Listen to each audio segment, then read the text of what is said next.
Jurassic Park, in a sense, was shot in my mind in 3D with shots of the animals coming into the lens and a lot of kind of visual background, foreground dynamics. A lot of, I like to call them trombone effects, where suddenly creatures and people are running toward the camera.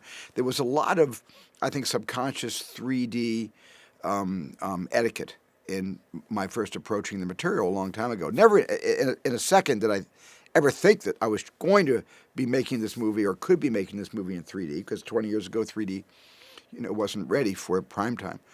But now that it is, and the post conversion of the Titanic movie, was so extraordinary. Just it looked like it had been shot originally in 3D. That was the first time that I thought perhaps the people that did the conversion for Titanic, perhaps they could do the same thing for Jurassic Park.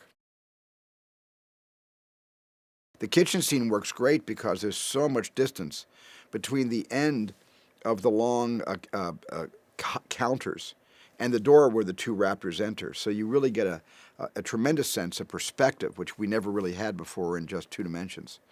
You've got the same sense of perspective when the kids are trapped in the car and the T-Rex starts attacking the car that Timmy and Lex are in.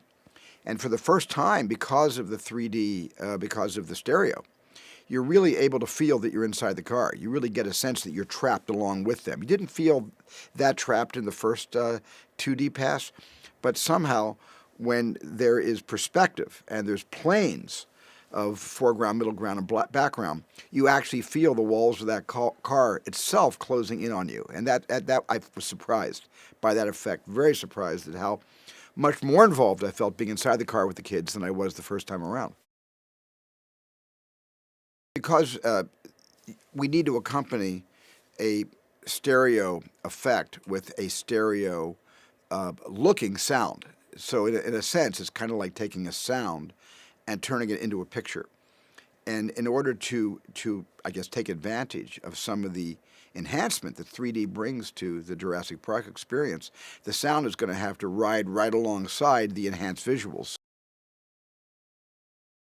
When people, who only saw it on DVD or before that on video cassette, when those things were around, will have a chance to see it in April on the big screen.